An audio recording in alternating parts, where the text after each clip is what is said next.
Eden gardens వేదికగా team India England మధ్య మొదటి టీ20 మ్యాచ్ జరగగా ఈ మ్యాచ్లో టీమిండియా ఆల్రౌండ్ షోతో అదరగొట్టింది.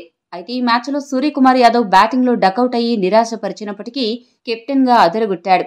బౌలర్లను రొటేట్ చేసిన విధానం, ఫీల్డ్ సెట్టింగ్ అన్నిట్లో తన మార్క్ కెప్టెన్సీ చూపిస్తూ జట్టుని ముందుండి నడిపించాడు. ఈ రోజు మ్యాచ్ గనుక గమనిస్తే అటు బౌలింగ్లో ఇటు బ్యాటింగ్లో సూర్యసేన దుమ్ములేపే ప్రదర్శన చేసి ఇంగ్లాండ్కి ఏ దశలోనూ ఊపిరి ఆడనివ్వలేదు.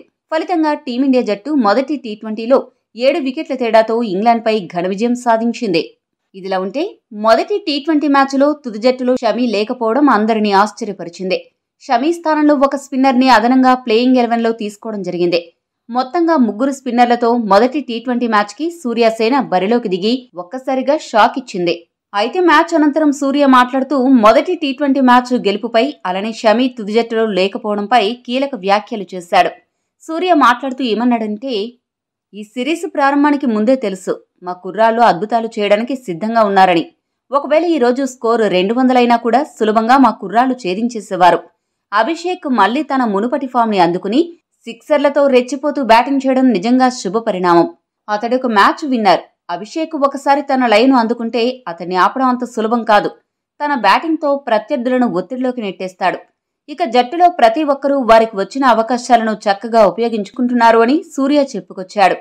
అయితే ఈరోజు మ్యాచ్కి షమీని ఎందుకు ఎంపిక చేయలేదు అని ప్రశ్నించగా అందుకు సూర్య బదులిస్తూ, షమీని ఈ మ్యాచ్కి ఎంపిక చేయకపోవడం వెనుక ఒక బలమైన కారణమైతే ఉంది. పిచ్ అవసరాలను బట్టి మేము మా ప్లేయింగ్ 11ని ఎంపిక చేయడం జరిగింది. మా స్పిన్నర్లు కూడా అద్భుతంగా బౌలింగ్ చేసి మా నిర్ణయం సరైనదేనని నిరూపించారు. షమీ భాయ్ ఇప్పుడిప్పుడే గాయం నుండి కోలుకుని ఫిట్నెస్ సాధించి జట్టులోకి వచ్చాడు. అతడి సేవలను చాలా తెలివిగా వాడుకోవాలి. షమీ లాంటి బౌలర్ అవసరం వన్డే సిరీస్కి ఎంతైనా ఉంది. ప్రతి మ్యాచ్లో అతన్ని ఆడించడం వల్ల అతడిపై అనవసరంగా ఒత్తిడి పెరుగుతుంది. అలా జరిగితే మళ్లీ అతడు గాయపడే అవకాశం ఉంది. అందుకే ఈ నిర్ణయం తీసుకోవడం జరిగింది అని సూర్య ముగించాడు. మరి సూర్య గంభీర్ తీసుకున్న ఈ నిర్ణయం సరైనదేనా? మీ అభిప్రాయాన్ని కామెంట్ చేయండి. మరిన్ని స్పోర్ట్స్ అప్డేట్స్ కోసం మా ఛానల్ను సబ్స్క్రైబ్ చేసుకోండి.